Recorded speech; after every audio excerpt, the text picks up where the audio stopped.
we're dealing with change today. Today is not like any other Sunday. Change. The feelings associated with change, gone. Death. Transition. It changes everything. Man, it's so final. Life is okay until change abruptly happens. Now we know that there are seasons, but we're not always ready for the season when it comes. To deal with it or not to deal with it is the question. Change is staring us in the face, but moving in the direction of change is another thing all within itself. It was in the year that King Uzziah died, that when he died, that's when Isaiah saw the Lord. He saw him high and lifted up, and his train filled the temple. Now, what's interesting is that in order for him to see the Lord, death had to happen. Everything he thought he knew, he learned from Uzziah. Then he realized that a lot of things he learned wrong. See, Uzziah was a great leader. Pride messed him up. So Isaiah couldn't see the Lord until Uzziah was gone. But like Isaiah, we're faced with a question. We are faced with a challenge. It was only after Uzziah died that he saw the Lord. Now we want to see the Lord. Oh yes, we want to experience his power. We want to worship. We want to experience his glory. But that change part, we're not always sure about that. Why? It's not that we don't believe in change. It's just that sometimes we just don't believe that there's hope in what's in front of us. So today, we're going to stare change in the face. We're going to talk about change. And we're not going to talk about Isaiah, but we're going to talk about death. By the end of our time together, you'll be ready to either embrace change or, well, it's all about a decision. Either way, I want you to prepare yourself. Change is happening. Wonderful change. Y'all remember this? Has come over me.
want to talk today about change happens. Will you just everybody say that together? Change happens. In order for you to understand this text, in order for you to understand where we're going today, first of all of you all have sheets today that you have been given. We read out of the sheets because some of y'all came and we weren't expecting you. But some of the sheets that we have, you can go ahead and fill those sheets out because you're going to have to do something with them later. So go ahead and fill out all those sheets out that you have. But when we look at this message and we look at this particular text and we stare at this text and we find out that it says that after Moses had died, after the death of Moses, the son of the Lord said to Joshua, the son of Nun, Moses' assistant, he said in verse 2, he said, Moses, my servant, is dead. And the first thing is that it says that after the death of Moses, the servant of the Lord said to Joshua, after his death, sometimes you have to make a pronouncement that something actually died. Because as we talked about last week, is that there are many different stages of grief. And the first stage of grief is denial. And there are a lot of times that things die and things happen, and the first thing we do is deny that it actually died. And the reason that I want to talk about this today is that there are a lot of us who are in a stage of denial that things have actually changed and things are no longer what it was. And the hard thing about the change and the hard thing about death is that in order for you to accept death, you have to be able to confess that something is no longer there anymore about change. Someone say change. So the first thing about death, in order for you to be able to process it, because you have to understand about Joshua, in order for him to be able to embrace it, is he had to process it. Someone say process it.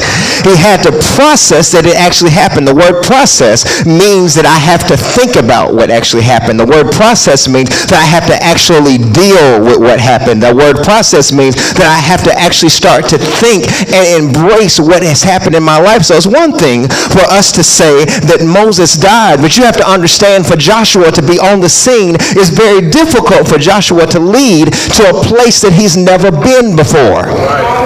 Joshua is a new leader, but everything that Joshua knew to date was in the wilderness or in bondage. When Moses was called to be a leader, and God said to Moses, he said, go to my people in Egypt, and I want you to rise up, and I want you to deliver them. I want you to deliver my people from Pharaoh. Pharaoh did not want to let the people go, and Moses had to maintain his posture, and he had to maintain his posture and said that no matter what you do and no matter what you say, these are God's people, and you are going to let God's people go. So Moses finally was able to get the people out of Pharaoh's grip, and once he got the people out of Pharaoh's grip, it says that now Moses led them from bondage. When they left out of bondage, it says that they didn't just leave out of bondage, but they left with stuff in their hand. Means that they didn't just leave with nothing, but they left full. They left with riches that they didn't even earn. They left with riches that they didn't do anything to get. So he brought them out of bondage, and then he brought them into the wilderness. So Moses was a great leader to take them out of bondage. Moses was a great leader to take them in the wilderness, but Moses was not equipped to take them to the promised land.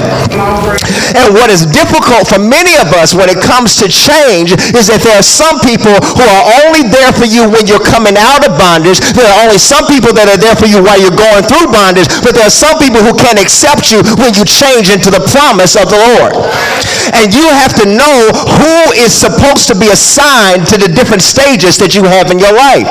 And here it is, when God told Joshua, he said, Moses, my servant, is dead. Joshua had to process that. He had to process that everything I know about leadership was in the wilderness. Everything I know about progression was coming out of bondage or being kept in the wilderness. I've never seen the promise before.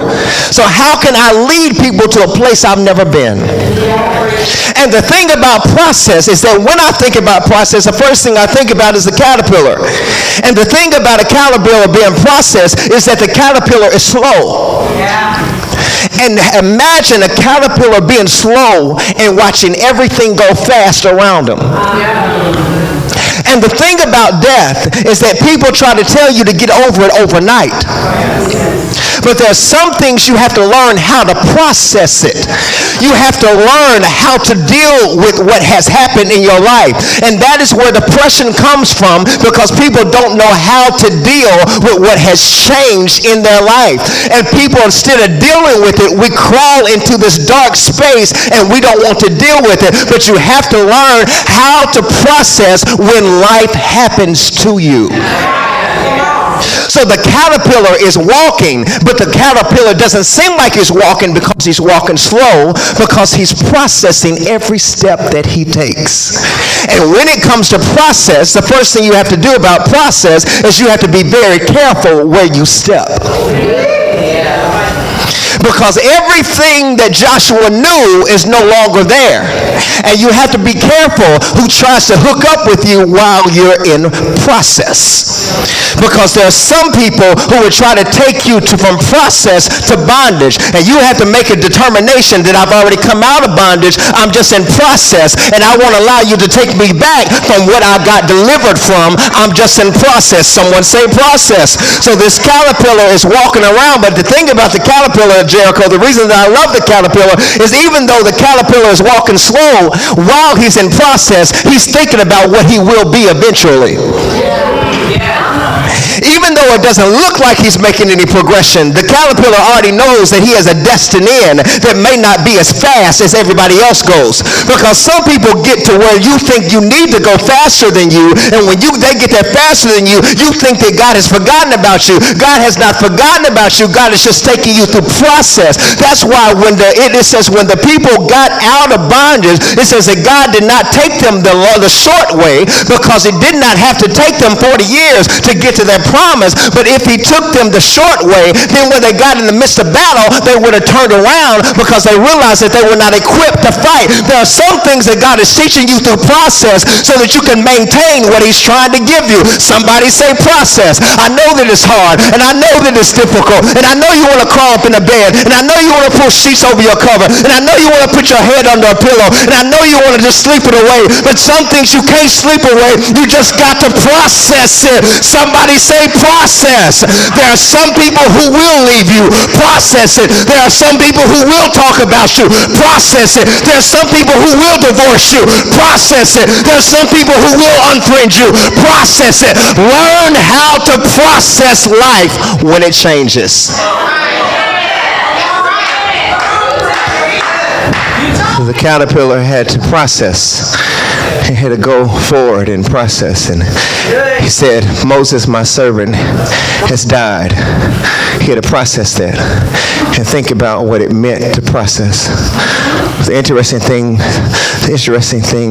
about that, hey Whitney, the interesting thing about after you had to process is that after you process, the next thing is very important.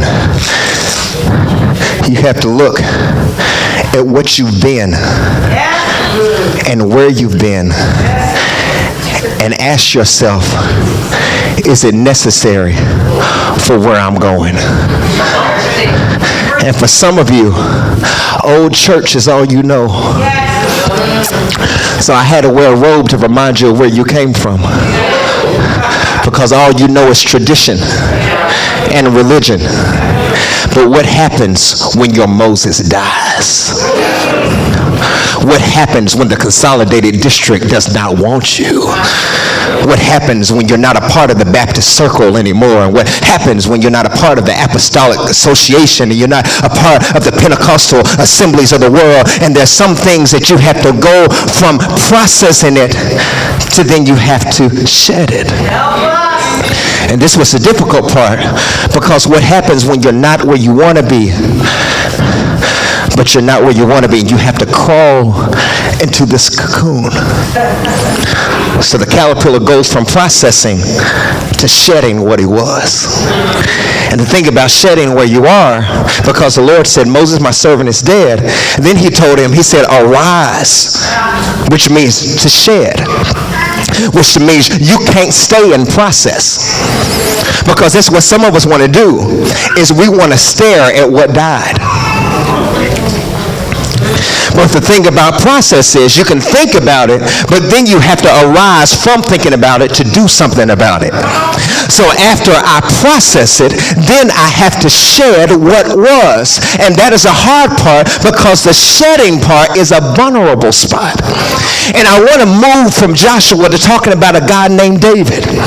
And David showed up on the scene. And when David showed up on the scene, he says he looked at the people of God and they were sitting there crying over a Goliath. They were fitted for battle, but nobody was fighting. They were armed for war. They were armed for war, but nobody was fighting.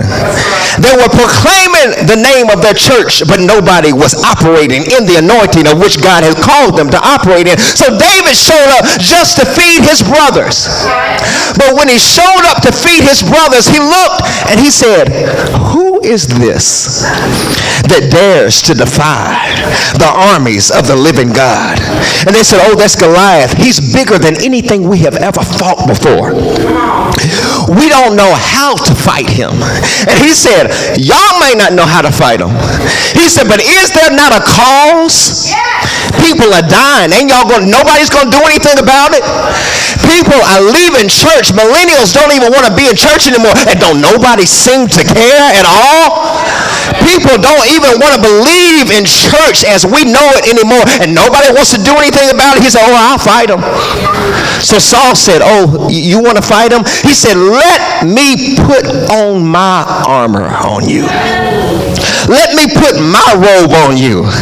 Let me put my religion and my religious beliefs on you, because it was good for my grandmama, so it's got to be good for you. Let me put on everything I know and let me put it on you. So David started to walk around in Saul's armor. He started to try to preach like the old preachers. He started to try to have church like the old church.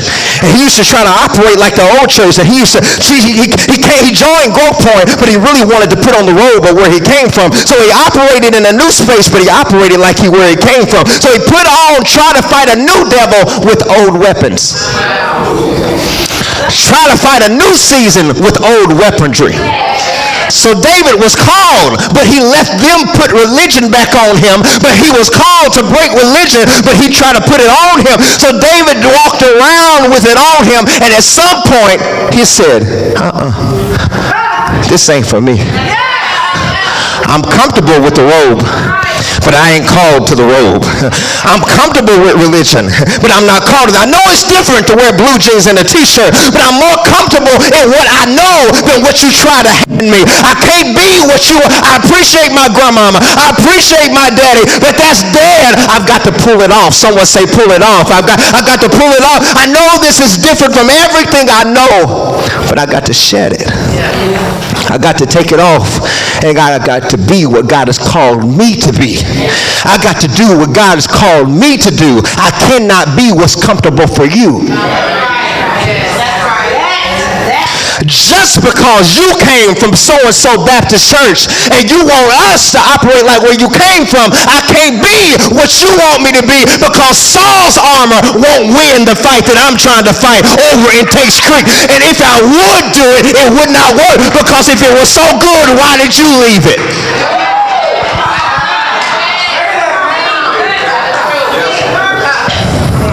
Bring him that robe. So the interesting thing is that this caterpillar has gone to cocoon, and David, he said, I can't have that. I got to arise from it. So after he arose from it, this is the next thing. He said he shed it, but this is the hard part. After you arise from it, you got to move from it. And that's the hard part for many of us in this season, is that you have no problem processing. I'm almost through. You have no problem processing things. You have no problem shedding things, but you do have a hard time moving away from it. Do you know how many people keep going to go visit what you shed? You got delivered from it, but you keep going to go visit it. You got set free from it, but you keep going to go check on it. They told you that they were leaving you, but you keep texting them to see how they doing. You left so-and-so church, but every time they have an annual day, you keep going over to go visit the church because they got Women's Day and Men's Day, and you don't want to be left out, so you keep going to to check on it, and then you come back to Growth Point the next Sunday, and you're like, I don't know, it ain't the same, because God told you to shed it, and you keep going to go visit it, and every time you go visit it, it's not going to be the same way, because God told you to drop it. Somebody say drop it. And I know it's difficult because your church closed down. And I know it's difficult because everything you knew and everything you believed represents that. And I know all your friends represent that. And everybody you're connected to represents that. But when God tells you to shed it, don't just shed it and keep it for safekeeping. When you shed it, you've got to move away from it. And why do you have to move away from it? Because I don't trust me. And there are a lot of you who keep saying you're stronger than what you are. And you keep saying, I can handle it. I can be around it and not smoke it.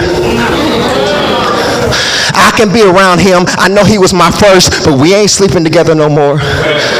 We can watch movies and eat pizza and don't nothing happen.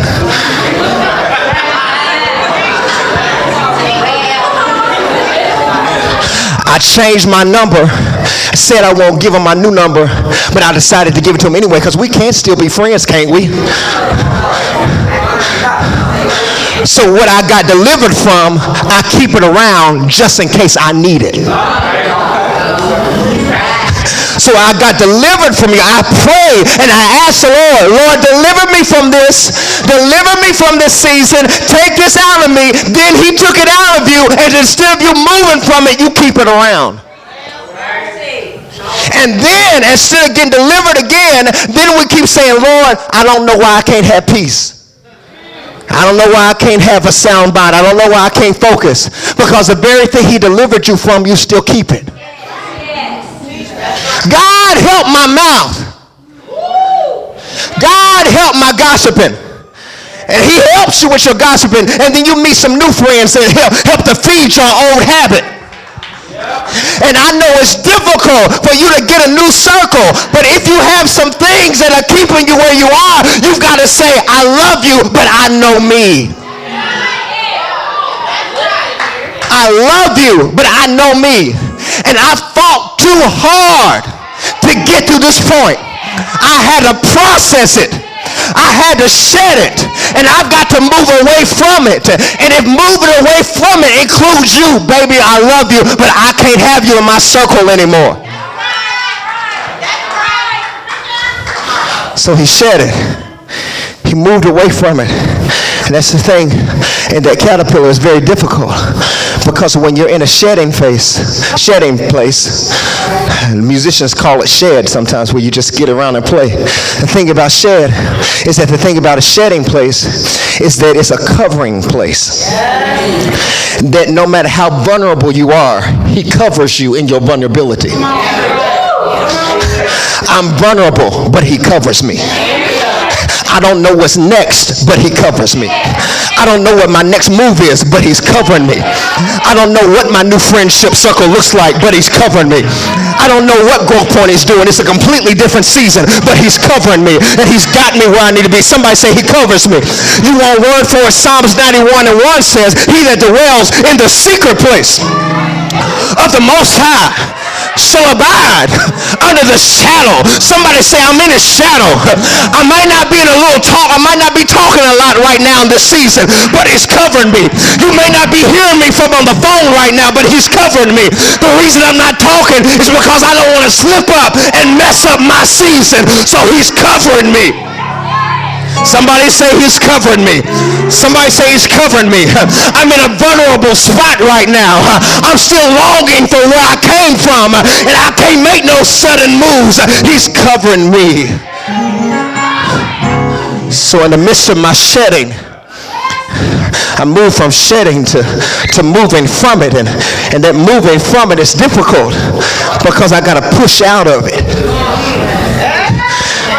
I'm pushing out of. And the reason I was covered is because while I was vulnerable and while I was being covered, he was doing something in me. Nobody outside of my covering could see it because it looked like I didn't know what I was doing. But in the inside, he was changing my heart. On the inside, he was changing my mind. On the inside, he was preparing me for my next season. But in the inside, he was preparing me for my next assignment. I know it seemed like I was covered, but while I was covered, he was connecting me, and he was consecrating me, and he was setting me apart because he knew I was going to push out. He knew I was coming out of it, but eventually. Someone said, I'm coming out eventually. Because I'm not meant to stay disconnected. He will only remove you to mold you, but he won't remove you to keep you hidden. So he removed him, and then it says that after that he told him, he said, I want you to rise, get over to the other side, every place that the sole of your feet touches. He said, go. Now you have to imagine, if I processed it, if I've shed it, and if I move from it, but I'm still having anxiety about it. I'm trying to move forward. I hear the word of the Lord, but I don't know how to do it. So the Lord says in the next scripture, he says, I got more word for you. Need more word? I'll give you more word. So he tells them, he says, no man shall be able to stand before you all the days of your life. Just as I was with Moses, so will I be with you. Somebody say, he'll be with me. Y'all not receiving the word today. Somebody say, he'll be with me. Even though I don't know where to go, he'll be with me. He gives me more word. Somebody say word. He says, I will not leave you. I won't leave you lost. I won't leave you not growing where you're supposed to go. I will not leave you, nor will I forsake you. I won't take you to some place that I can't take you through.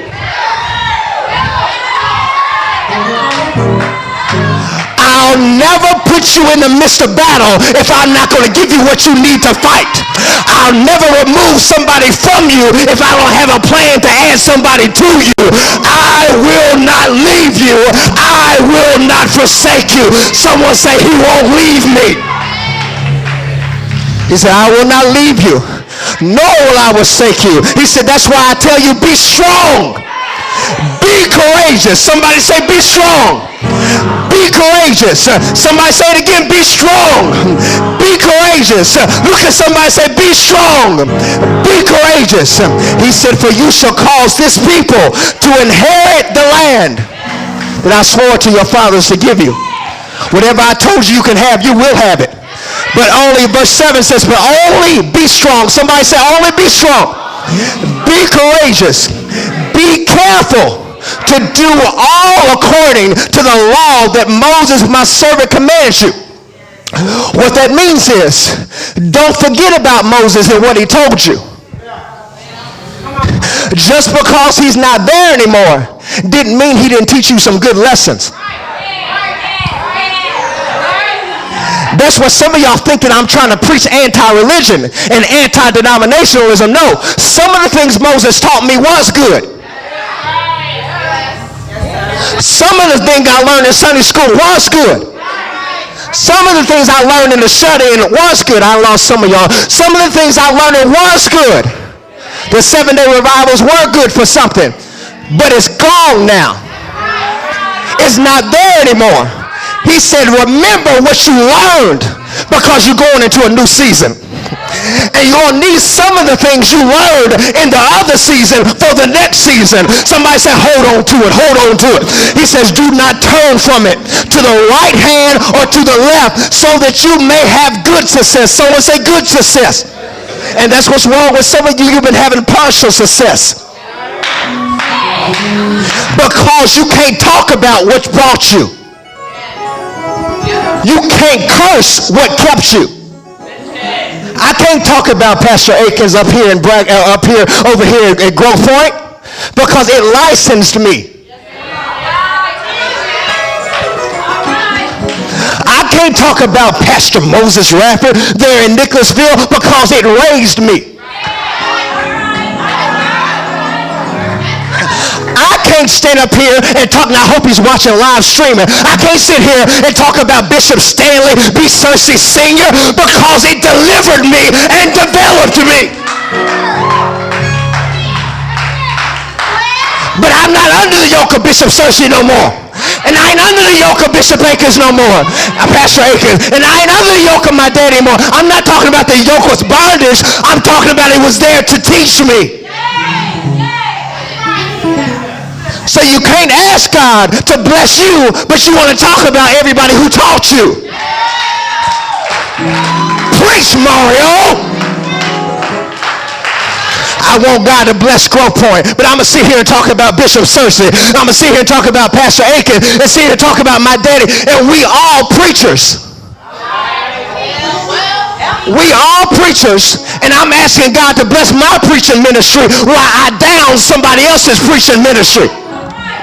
I'm shouting and preaching better than y'all are looking right now, and that's why a lot of people can't be set free, because you want to be married, but you sit here and sleep with everybody else's husband.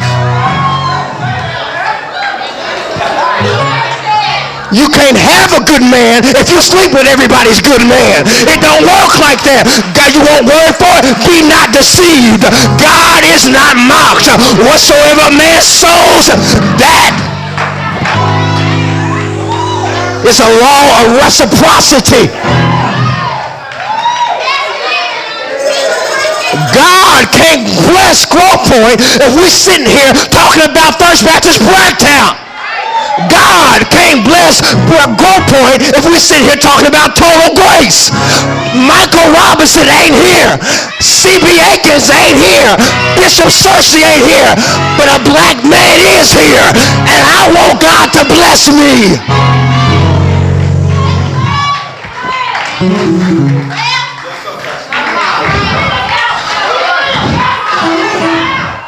So I can't. Miles told me sometimes when I preach, I'm look mad. I ain't mad. I just have to sometimes make announcements to demons. And this demon is called religion. And I didn't get kicked out of Mississippi to come back and play footsies with all y'all church games. I came here to tell the devil, you a liar. I didn't start Growth Point to join somebody's association. I don't have time for no association. I want to kick the devil in the head and say, hell no.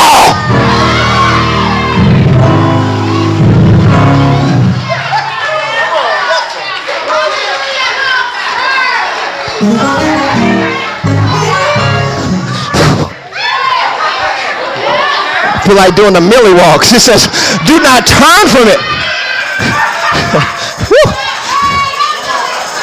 To the right hand or to the left, so that you may have good success. Someone say good success. Woo. Just look at somebody. I feel like Tiffany Haddish just say, he ready. Go look at somebody else, say, she ready. Have good success wherever you go. Verse 8 says this. Verse 8 says this. He says, this book of the law shall not depart from your mouth. When you get delivered from cussing, put the word in your mouth. When you get delivered from something, you got to put something else in your mouth. Because if you take one thing out, you got to put something else back in. Somebody say, I need more word. I need more word. He said, not shall only depart from your mouth, but you shall meditate on it day and night. What you thinking about at night? What are you meditating on at night? How many posts do you scroll through at night? And you're going to bed depressed and waking up depressed because you're trying to live your life through somebody else's lens. He said at night, meditate on the word. In the morning, meditate on the word. When you're broke, meditate on the word. When you're laid out, meditate on the word. When friends don't like you, meditate on the word. Somebody say, have the word, have the word, have the word. For then you will make your way prosperous. Then you'll have good success. Have I not commanded you? He says it again. Be strong. Someone say be strong. Be courageous. And then he says, do not be frightened. Stop being scared of where God wants to take you. If the church has shifted, stop being scared of it. He says, don't be frightened. Do not be dismayed. Why? Says it again. For the Lord your God is with you wherever you go. Look at someone and say, he's with me. Last part, and I'm through. Last part, after I process it, I shed it, I move away from it. Last thing is I got to grow because of it. Everything that happened to me, I had a choice to either die from it or grow from it. What are you going to do with what happened in your life? Are you going to allow it to destroy you, or are you going to allow it to build you? So-and-so may not be there anymore, but what are you going to do with it? Are you going to grow because of them, or are you going to die because of it? And that's the thing about this thing. He started as a caterpillar, but the more he processed, and the more he shed, and the more he moved away from it, he said, I got something else I got to say. He said that he came out of that cocoon, and the thing about that, it's going to go back in a minute. The thing about that is when he first came out, it says that he had to start, I'm coming out. He comes out, his wings are small. He said, I can't fly yet, but give me some time. I'm going to give my wings strength. So look at somebody and say, give me some time. And all of a sudden, what he was coming out of, he got on top of. Look at somebody and say, I'm going to fly again. I was crawling, but I'm going to fly. I was crawling, but I was going to fly. I know it seems like my finances have been doing all types of crazy stuff. I've been crawling for a while, but I'm going to fly. Look at somebody and say, I'm going to fly. Come on, tell somebody, I'm going to fly. I want y'all to stop yawning and look at somebody and say, I'm going to fly. I'm going to fly. You want word for it? I got a word for it. Go to my next scripture. This is why Isaiah, y'all remember Isaiah? He's got another word. He said, have you not known? Have you not heard? The Lord is the everlasting God, the creator of the ends of the earth. He never faints, nor is he weary. His understanding is unsearchable. He gives power to the faint. Has anybody been weak in the room? Has anybody had some weak moment? He gives power to the faint. And to those who have no might, he increases strength. Even the youth shall faint and be weary, and young men shall fall exhausted. But the word says, but they that wait upon the Lord.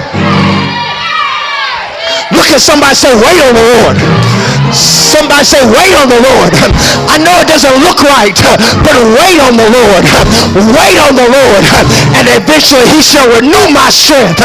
I might start it off weak, but he will renew me. What's the next thing? Come here, Jericho. I hope you can hold me. I don't know how much you weigh. But it's one thing for me to be able to have strength. But the next thing he tells me, I'm going to be able to mount up with wings like an eagle. He'll give me strength for where I'm going. Look at somebody. Say, he'll let me mount up.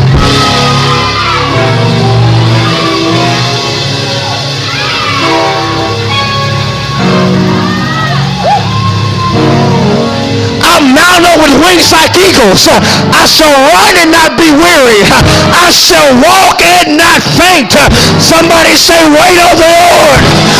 Wait on the Lord.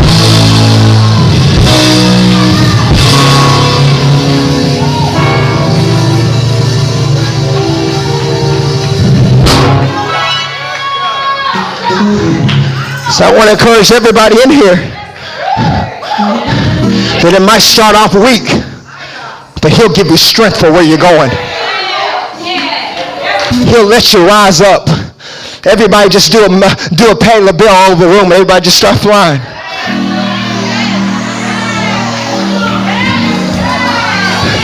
I hear the song, Mama Donna. Some glad morning when this life is over, I'm going to fly away like a bird from prison walls have flown. I'm gonna fly away. Fly away. Oh glory. Fly away when I die. Hallelujah. By and by.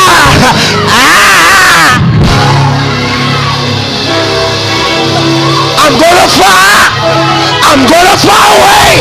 I'm gonna fly away. I'm gonna fly away. Give God praise. Give God glory. Hey!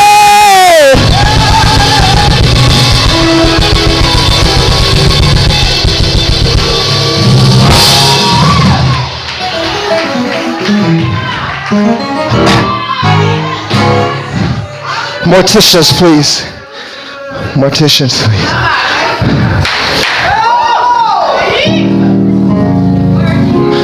Now, there are some things that I wrote down that kept me from where I'm trying to go.